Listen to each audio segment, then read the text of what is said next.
हो गए थे फूल लेके और उन्हें बदले में क्या मिला? लाठियाँ, डंडे, उसके साथ साथ आंसू गैस के गोले। और वो प्रदर्शनकारी क्या मांग रहे थे? जो एक बहुत बड़ी शिक्षा विभाग का जो फेलियर रहा, जिसकी जिम्मेदारी एक शिक्षा मंत्री को लेनी चाहिए थी, उस शिक्षा मंत्री का इस्तीफा तो मांग रहे थे। और उसका इस्तीफा मांगना या क्या गुनाह है इस लोकतंत्र में? इस देश की परिस्थिति बहुत ज़्यादा खराब चल रही है। मैं तो उन युवाओं का अभिनंदन करना चाहता हूँ, उन युवाओं का प्रशंसा करना चाहता हूँ कि उन युवाओं ने इतना ज़्यादा लाठी हल्ला होने के बाद, आंसू गैस के गोले छोड़ने के बाद ज़रा भी संयम नहीं छोड़ा। वो जो फूल लेके गए थे, उन्होंने आखिर तक फूल ही अपने हाथों में रखे, ज़रा से भी एक्शन पे रिएक्शन नहीं दिया।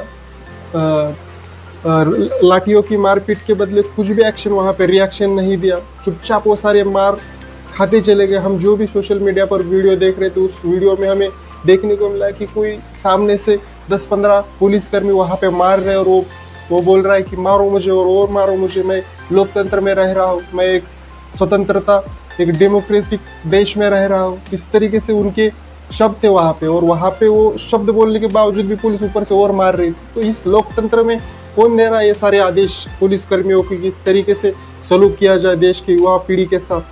तो ये बहुत ज़्यादा देश एक गलत रास्ते की तरफ जा रहा है। ये लोकतांत्रिक देश अभी नहीं रहा।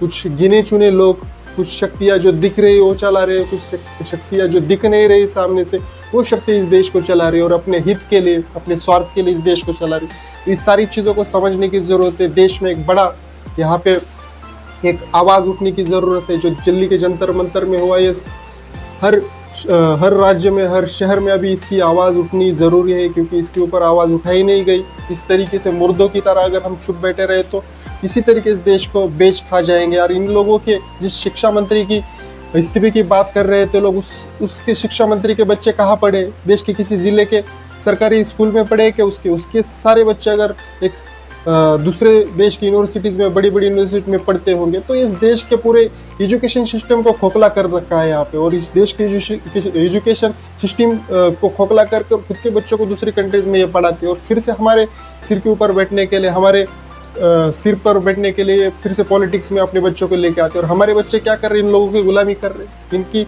जो प्रोपेगेंडा वो चलाते हैं कि धर्म का प्रोपेगेंडा, उसी के साथ मंदिर मस्जिद का प्रोपेगेंडा, इसी चीज़ में हम बटे पड़े हैं। हम एक्चुअली जो मुद्दे ज़रूरी है, जो प्रश्न ज़रूरी है, उन पे हम बात ही नहीं करने ही नहीं दे रहे हैं। ये बाकी मुद्दे ही हमारे सामने ला रहे हैं। और अभी जो देश में, ये तो एक बड़ा स्टेटमेंट यहाँ पे मैं करने जा रहा हूँ कि इस देश में आने वाले 1 महीने भर में या 2 महीने भर में कोई एक बड़ा हादसा ये बीजेपी पार्टी या ये गवर्नमेंट कराएगी। और हमारा ये सब, ये जो माहौल अभी तैयार हुआ है, इस माहौल से ध्यान भटकाने के लिए कोई बड़ी षड्यंत्र रचा जा सकता है गवर्नमेंट के द्वारा, ये बीजेपी सरकार के द्वारा। क्योंकि लोगों का ये जो माहौल, लोगों ने एक नई नींव यहाँ पे रखी है, तो वो सारा माहौल खराब हो जाए। ये जो आज का ये जो गर्म और एक महत्वपूर्ण मुद्दा है देश में बना हुआ, इस मुद्दे से ध्यान भटक कर लोगों का ध्यान उन मुद्दों पे चला जाए, तो एक बहुत बड़ी चीज़ देश में आने वाले 1-2 महीने में हुई, तो उस पर अफसोस करने की बात हमें नहीं करनी चाहिए। देखिए आप, मैं क्या बोल रहा हूँ, ये चीज़ हो सकती है,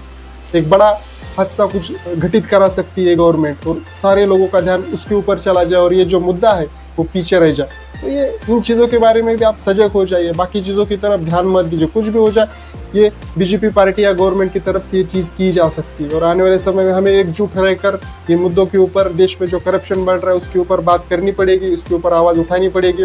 और जो भी चीज़ें गवर्नमेंट की तरफ गलत की जाएगी उसका हमें जवाब देना पड़ेगा, उसके ऊपर आवाज़ उठानी पड़ेगी, तभी जाके लोकतंत्र जीवित रह सकेगा। क्योंकि ये सारी जिम्मेदारी अभी विरोधी पक्ष की ही नहीं, हम जनता के तौर पर हम सब लोगों की भी। तो जो कल का जो जंतर मंतर पे धरना प्रोटेस्ट हुआ, उसमें एक बहुत ही अच्छी सीख युवाओं के द्वारा दी गई कि कुछ भी हो जाए, क्योंकि जो भी आज से पहले जो भी प्रोटेस्ट होते हैं उसमें अगर बहुत ज़्यादा कुछ समाजद्रोही भी उसमें घुस जाते हैं और उनकी वजह से वो प्रोटेस्ट सफल नहीं हो पाता। लेकिन कल का जो प्रोटेस्ट था वो बहुत ज़्यादा अच्छे तौर पर सफल हुआ, क्योंकि जो भी सरकार की तरफ से दबाव बनाया गया, उस दबाव के ऊपर युवा पीढ़ी थोड़ी भी डगमगाए नहीं और शांतिपूर्वक अपना प्रोटेस्ट पूरा किया। लेकिन गवर्नमेंट की तरफ से जो किया गया वो बहुत ही निंदनीय, बहुत ही क्रूर था। इसकी वजह से गवर्नमेंट का असली चेहरा हमें कल के प्रोटेस्ट के दौरान दिखाई पड़ा, और गवर्नमेंट को जो निर्णय ज़रूरी था लेना वो अभी तक भी उन्होंने